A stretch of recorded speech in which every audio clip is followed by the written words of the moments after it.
ಇದರಲ್ಲಿ ಸಮಯದಲ್ಲಿ ನಂಜನಗೂಡು ಅಲ್ರಾಯ್ ಗ್ರಾಮದಲ್ಲಿ ಬಾಬಾ ಸಾಹೇಬ್ ಅಂಬೇಡ್ಕರ್ ಅವರ ಒಂದು ನಾಮಫಲಕ ಇರತಕ್ಕಂಥ ಬೋರ್ಡ್ಗೆ ಒಂದಷ್ಟು ಕಿಡಿಗೇಡಿಗಳು ಬೋರ್ಡ್ ಅರಿಯುವಂಥದ್ದು ಮತ್ತು ಅದಕ್ಕೆ ಮಣ್ಣು ಬೆಳೆದಿರೋಂಥ ಒಂದು ವಿಕೃತಿಯನ್ನು ಬರೆದಿದ್ದಾರೆ. ನಿರಂತರವಾಗಿ ಮೈಸೂರು ಜಿಲ್ಲೆಯಲ್ಲಿ ಬಾಬಾ ಸಾಹೇಬ್ ಅಂಬೇಡ್ಕರ್ ಅವ್ರ ಬೋರ್ಡ್ಗೆ ಒಂದು ಅವಮಾನಗಳನ್ನ ಮಾಡ್ಕೊಂಡು ಬರ್ತಾನೆ ಇದ್ದೀರಿ. ನಿಮ್ಗೆ ಓಪನ್ ಆಗಿ ನಾನು ಒಂದು ಚಾಲೆಂಜ್ ಹಾಕ್ತೀನಿ. ನಿಮ್ಗೇನಾದ್ರು ಚರ್ಬಿ ಅನ್ನೋದಿದ್ರೆ, ಅಷ್ಟು ನಿಮಗೆ ದ್ವೇಷ ಅನ್ನೋದಿದ್ರೆ ಖುದ್ದಾಗಿ ನೇರವಾಗಿ ಬಂದು ಮಾಡಿ. ನೇರವಾಗಿ ಬಂದು ನಿಮಗೆ ಅಷ್ಟು ಕೋಪ ಆಯ್ತಾ, ಬದಿ ಹಾಕೋದು, ಇನ್ನೆಲ್ಲ ವಾಜ್ಮಂಗದಲ್ಲಿ ಮಲ ಹಾಕೋದು, ಇಲ್ಲ ತಲಕಾಡಿನಲ್ಲಿ ಹಾಕಿದ ಬೋರ್ಡ್ ತೆಗ್ಸೋದು, ಸಿಂಧು ಹಳ್ಳಿನಲ್ಲಿ ಕಲ್ ತಗೊಂಡು ಬೋರ್ಡ್ ಕೆರೆದಿರೋದು, ಈ ಕೆಲಸಗಳು ಬೇಡ. ನೀವು ನೇರವಾಗಿ ಬಂದ್ಬಿಟ್ಟು ಬರೀ ಕೈಯಲ್ಲಿ ನೀರು ಚುಮ್ಸಿ ಸಾಕು, ಆಗ ಒಪ್ಕೋತೀನಿ ನಿಮ್ಮನ್ನು. ಬಾಬಾ ಸಾಹೇಬ್ ಅಂಬೇಡ್ಕರ್ ಅವ್ರ ಮೇಲೆ ಇಡೀ ದೇಶದ ಜನರಿಗೆ ಯಾರಾದರೂ ಆಗಿರಲಿ, ಯಾವ ಜನಾಂಗವಾಗಲಿ, ಅವ್ರ ಮೇಲೆ ಇರಬೇಕಾಗಿರ್ತಕ್ಕಂಥದ್ದು ಗೌರವ. ನಾನು ಹಿಂದಿನ ದಿನಾನು ಕೂಡ ಮಾತಾಡಿದ್ದೀನಿ. ಒಂದಷ್ಟು ಒಕ್ಕೂಟ ಅಂತೇಳಿ ಮಾಡಿದಂಥ ಸಂದರ್ಭದಲ್ಲೂ ಒಂದು ವರ್ಗಕ್ಕೆ ಸೀಮಿತವಾಗಬೇಡಿ, ಒಬ್ಬ ನಾಯಕರಿಗೆ ಸೀಮಿತ ಆಗಬೇಡಿ. ಭಾರತದ ಸಂವಿಧಾನ ಇಡೀ ಪ್ರಜಾಪ್ರಭುತ್ವದಲ್ಲಿ ಪ್ರತಿಯೊಬ್ಬನಿಗೂ ಕೂಡ ಮಾನವನಲ್ಲದೆ ಪ್ರಾಣಿ ಪಕ್ಷ ಗಿಡಿ ಗಂಟೆ ಎಲ್ಲದಕ್ಕೂ ಕೂಡ ಅದ್ರಲ್ಲಿ ಅವಕಾಶ ಇದೆ. ಬರೀ SCಗೆ ಬರೀ STಗೆ ಮಾತ್ರ ಅವಕಾಶವಿಲ್ಲ ಸಂವಿಧಾನದಲ್ಲಿ. ಬಾಬಾ ಸಾಹೇಬರು ಬರೀ ನಮ್ಮ SC ಜನಾಂಗಕ್ಕೋಸ್ಕರ ಮಾಡಿಲ್ಲ ಅಂತಕ್ಕಂಥದ್ದನ್ನ ನಾನು ಖುದ್ದಾಗಿ ಹೇಳಿದ್ದೀನಿ. ಆ ಒಂದು ವಿಚಾರ ಯಾಕೆ ತಿಳಿಸ್ತೇನೆ ಅಂದರೆ, ಆ ಒಂದು ವಿಚಾರದಲ್ಲಾದ್ರೂ ಎಲ್ಲ ಸಂಘಟನೆಕಾರಗಳು ಒಂದಾಗಲಿ.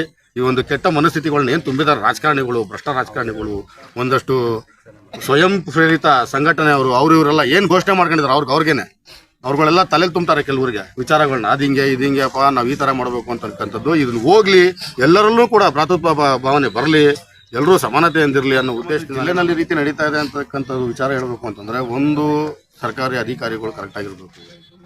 ಪ್ರತಿ ತಿಂಗಳ ಕೊನೆ ಭಾನುವಾರದಲ್ಲಿ SC ST ಕುಂದುಕೊರತೆ ಸಭೆ ಮಾಡಬೇಕು. ತಾಲೂಕು ಮಟ್ಟದಲ್ಲಿ, ಜಿಲ್ಲಾ ಮಟ್ಟದಲ್ಲೂ ಕೂಡ ಸಭೆ ನಡೆಯುತ್ತೆ. ಪೊಲೀಸ್ ಠಾಣೆಗಳಲ್ಲಿ ಸಭೆ ನಡೆಯುತ್ತೆ. ಎಷ್ಟು ಸಭೆ ಮಾಡಿದ್ದಾರೆ ಅಂತಕ್ಕಂಥ ಒಂದು ದುಡ್ಡು ಬರ್ತದೆ. ಸಭೆಗಳಲ್ಲಿ ಏನು ಕ್ರಮ ವಹಿಸ್ತಾ ಇದ್ದಾರೆ, SC ST ಮೀಟಿಂಗ್ನಲ್ಲಿ ಯಾವ ರೀತಿ ಅವ್ರು ಚರ್ಚೆ ಮಾಡ್ತಾರೆ, SC ST ಮೀಟಿಂಗ್ನಲ್ಲಿ ಅವರ ಒಂದು ಅಳಲು ಏನಿರ್ತದೆ, ನಮ್ಮ SC ಸಮುದಾಯದವ್ರದ್ದು ಇರ್ಬೋದು, ಇಲ್ಲ ST ಸಮುದಾಯದವ್ರು ಇರ್ಬೋದು, ಏನು ಅಳಲು ಇರ್ತದೆ ಅಂತಕ್ಕಂಥದ್ದನ್ನ ಪಟ್ಟಿ ಮಾಡಿದ್ರೆ, ಅಥವಾ ಅಲ್ಲಿ ಬಂದು ಅವರು ಮೀಟಿಂಗು ಸಭೆಗಳನ್ನ ಮಾಡೋಂಥದ್ದು ಮಾಡಿದ್ರೆ ಈ ರೀತಿ ಕೃತ್ಯಗಳು ನಡೆಯೋದಕ್ಕೆ ಅದು ರಾಜಕೀಯ ವ್ಯಕ್ತಿಗಳನ್ನ ತಗೊಳ್ಳಲ್ಲ. ಅದು ಯಾವುದೇ ಸಮುದಾಯದ ವ್ಯಕ್ತಿ ಆಗಿರಲಿ, ಆತ ಕೂಡ ಒಂದು ಕ್ಷೇತ್ರದ MLA ಸಾರ್ವಜನಿಕರ ಪ್ರತಿನಿಧಿ ಆಗಿದ್ದಾರೆ ಅಷ್ಟೇ. ನಾವಿಲ್ಲಿ ಅವರು ಯಾವುದೋ ಒಂದು ಕ್ಯಾಟಗಿರಿಯಿಂದ ನಾವು ತಗೊಳ್ತೀವಿ ಅಂತ ಹೋದ್ರೆ ಎಲ್ಲರೂ ಕೂಡ ನಮ್ಮವರೇನೆ. ನಾವೆಲ್ಲ ನಾಚಿಕೆ ಪಡಬೇಕಾಗಿರೋದು, ಇಲ್ಲ ಗ್ರಾಮ ಅಲ್ಲ, ಅವ್ರ ತಲೆ ತೆಗಿಸ್ಬೇಕು. ಮತ್ತಿದೇ ಊರಿಗೆ ಬರ್ಬೇಕು ನೀವು ಓಟ್ ಕೇಳಕ್ಕೆ.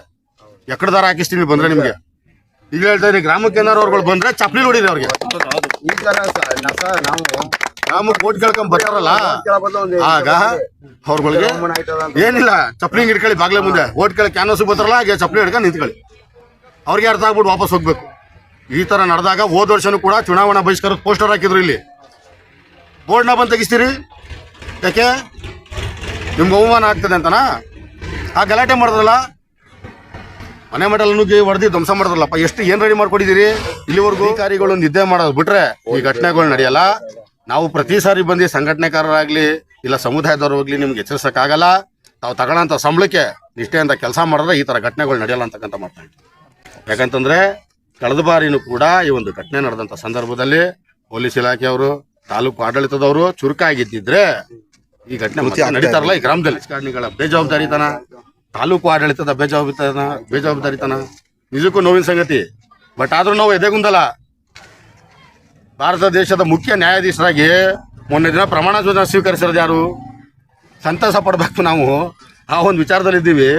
ಮೊದಲನೇ ಬಾರಿಗೆ 72 ವರ್ಷ ಅವಧಿಯಲ್ಲಿ ಈಗ ಮೊದಲನೇ ಬಾರಿಗೆ 52ನೇ ಮುಖ್ಯ ನ್ಯಾಯಾಧೀಶರಾಗಿ ಒಬ್ರು ಬೌದ್ಧಿಸ್ಟು, ಅಂಬೇಡ್ಕರ್ ರೈಟ್ಸ್ ಅವರು, BR ಗವಾಯಿ ಅವರು ಅಧಿಕಾರನ ಸ್ವೀಕರಿಸ್ತಾರೆ. ಆ ಒಂದು ಸಂತಸದಲ್ಲಿ ನಾವಿದ್ರೆ ನೀವು ಅವಮಾನ ಮಾಡ್ತಿರಲ್ಲ. ನೀವೇನೋ ಮಾತಾಡ್ತಾರೆ ಹೇಳ್ತಾರಲ್ಲ, ಕೀಳ್ ಜಾತಿಯವರು, ಅವ್ರು ವಲಯರು, ಅವ್ರು ಮಾದುಗರು, ಅವ್ರನ್ನ ನಾವು ಮುಟ್ಟಿಸ್ಕೋಬಾರ್ದು, ಅವರು ಟಚಬಲ್ ಪರ್ಸನ್, ಅನ್ಟಚಬಲ್ ಪರ್ಸನ್ ಅನ್ಕೊಂಡು. ನಾವಲ್ಲ, ನೀವು ಕಿಟ್ ಮನಸ್ನವ್ರು. ನಿಮ್ಮದು ಕಿಟ್ ಮನಸ್ಥಿತಿ, ನಿಮ್ಮದು ಕೆಟ್ಟ ಯೋಚನೆ. ನಾವಲ್ಲ. ದೇಶಕ್ಕೆ ಸಂವಿಧಾನ ಬರೆದಂತ ಶ್ರೇಷ್ಠ ಜನಾಂಗದಲ್ಲಿ ಜನಿಸಿರೋರು ನಾವಲ್ಲ ಕೀಳು. ಆ ಸಂವಿಧಾನದಲ್ಲಿ ಬದುಕ್ತಾರ ನೀವುಗಳು. ಈ ತರ ನಾವು ಮಾಡ್ಬೇಕಾಯ್ತದೆ. ನಾನು ಮೊನ್ನೆ ಮೈಸೂರಿನಲ್ಲೂ ಹೇಳಿದ್ದೀನಿ, ವಾಜ್ಮಂಗಲ ಪ್ರತಿಭಟನೆ ನಡೆದಾಗ ಈ ರೀತಿ ಘಟನೆಗಳು ಮತ್ತೆ ಮರುಕಳಿಸ್ತೈತೆ. ಮತ್ತೆ ಇದೇನಾದ್ರು ರಿಪೀಟ್ ಆದ್ರೆ, ಅಥವಾ ನಾವೇನಾದ್ರೂ ಮಾಡಬೇಕು ಅಂತ ನಿಂತ್ಕೊಂಡ್ರೆ ಹೇಳ್ತಾ ಇದ್ದೀನಿ, ಈಗಲೂ ಕೂಡ ಎಚ್ಚರಿಕೆ ಕೊಡ್ತಾ ಇದ್ದೀನಿ. ನಿಮ್ಮ ರಾಜ್ಯದಲ್ಲಿ, ನಮ್ಮ ಜಿಲ್ಲೆನಲ್ಲ, ಇಡೀ ರಾಜ್ಯದಲ್ಲಿ ಯಾವ ಒಂದು ಫ್ಲೆಕ್ಸು, ಯಾವ ಒಂದು ಬೋರ್ಡು, ಯಾವುದೊಂದು ನಿಮ್ಮ ಪ್ರತಿಮೆಗಳಿರಲ್ಲ. ಅದು ಯಾವುದೇ ಜನಾಂಗದವರಾಗಿರಲಿ, ಇಲ್ಲ ಯಾವುದೇ ಕಿಡಿಗೇಡಿಗಳ ತಂಡ ಆಗಿರಲಿ, ಇಲ್ಲ ಯಾವುದೇ ಒಂದು ಸ್ವಯಂ ಪ್ರೇರಿತ ಘೋಷಣೆ ಮಾಡ್ಕೊಂಡಿರ್ತಕ್ಕಂಥ ಸಂಘಟನೆ ಆಗಿರಲಿ, ಇಲ್ಲ ಯಾವುದೇ ರಾಜಕಾರಣಿ ಹುಮ್ಮಸ್ಸು ಅಥವಾ ಹುನ್ನಾರಗಳನ್ನ ಮಾಡಿ ಏನಾರು ಈ ಒಂದು ಕೃತ್ಯ ಮಾಡಿಸಿದ್ರೆ ಅಥವಾ ಮಾಡಿಸೋಂಥ ಏನಾದ್ರು ಸಾಧ್ಯತೆಗಳಿದ್ರೆ ಮುಂದೆ ನಡೆದ್ರೆ ನಿಮ್ಗಂತೂ ಉಳಗಾಲ ಇಲ್ಲ. ಇದು ಎಚ್ಚರಿಕೆ ಕೊಡ್ತಾ ಇದ್ದೀನಿ. ದಯವಿಟ್ಟು ತಾವು ಬರೆದಿಟ್ಕೊಳ್ಳಿ. ತಮ್ಮ ಮಾಧ್ಯಮದ ಮುಖಾಂತರ ನಾನು ನಂಜನಗೂಡು ತಾಲೂಕು ಜಿಲ್ಲಾಡಳಿತಕ್ಕೆ ನಾನು ಮನವಿ ಮಾಡ್ಕೊಳ್ಳೋದು, ನಿರಂತರವಾಗಿ ಈ ರೀತಿ ಘಟನೆ ನಡೀತಾ ಇದೆ. ಯಾಕಂದ್ರೆ ಈ ಹಿಂದೇನು ಇದೇ ಗ್ರಾಮದಲ್ಲಿ ವಾಸ ಮಾಡ್ತಾ ಇರೋದವರು ಲೆಜೆಂಡರಿ ನಾಯಕರಿದ್ರು, ಹೇಳಿ ಲೆಜೆಂಡರಿ ನಾಯಕರು. ಆ ಥರ ಏನಾದ್ರು ನಾವು ಮಾಡಕ್ ಮತ್ತೆ ಶುರು ಮಾಡಿದ್ರೆ ಬೇರೆ ಕತೆ ಆಗ್ಬಿಡ್ತೀರ. ನಿಮ್ಗೆ ಉದಾಹರಣೆ ಬದ್ನಾಳು ದುರಂತ ನೆನ್ಸ್ಕೊಂಡ್ರೆ ಸಾಕು, ನೀವು ರಿಪೀಟ್ ಜಾಸ್ತಿ ಏನ್ ಬೇಡ. ಧ್ರುವಣ್ಣ ಅವರಿದ್ರು, ಅಂತ ಮಹಾನ್ ವ್ಯಕ್ತಿಗಳಿದ್ದಂಥ ಸಮಯದಲ್ಲಿ ನಡೆದಿಲ್ಲ. ಶ್ರೀನಿವಾಸ ಪ್ರಸಾದ್ ಅವರಿದ್ರು, ಆ ಸಮಯದಲ್ಲಿ ನಡೆದಿಲ್ಲ. ಅವ್ರುಗಳೆಲ್ಲ ಕಳ್ಕೊಂಡ್ಮೇಲೆ ನೀವು ಮಾಡ್ತೀರಾ ಅಂತಂದ್ರೆ ನಮ್ಗೆ ಯಾರು ಇಲ್ಲ, ನಮ್ಗೆ ನಾಯಕರಿಲ್ಲ ಅಂತಲ್ಲ. ಪ್ರತಿಯೊಬ್ರು ನಾಯಕರೇ, ನಮ್ಮಲ್ಲಿ ಪ್ರತಿಯೊಬ್ಬನೂ ನಾಯಕನೇ. ನಾವು ಬೇರೆ ಕೆಲಸ ಮಾಡ್ಬೇಕಾಯ್ತದೆ. ನಮಗೆ ಉದಾಹರಣೆಗೆ ಏನ್ ಹೇಳಿದೆ, ನಾನು ಬದ್ನಾಳು ಘಟನೆ ಮತ್ತೆ ಮರುಕಳಿಸಬೇಕಾಯ್ತದೆ. ಯಾವುದೇ ಜನಾಂಗದ ಮೇಲೆ ನಾವು ಅನುಮಾನ ಬಂದ್ರೆ ಅವ್ರುಗಳನ್ನ ನಾವು ಉಳಿಸಲ್ಲ. ಇದಕ್ಕೆ ಕಾನೂನು ಸುವ್ಯವಸ್ಥೆಗೆ ಧಕ್ಕೆ ಬರ್ತದೆ.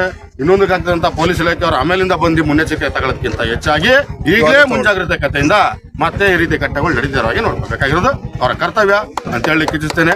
ಜೈ ಭೀಮ್, ಜೈ ಮಂಜುನಾಥ್, ರಾಜ್ಯ ಸಂಘಟನಾ ಕಾರ್ಯದರ್ಶಿ, ಕರ್ನಾಟಕ ಭೀಮ್ ಸೇನೆ, ಮೈಸೂರು ಗಾಂಧಿನಗರ.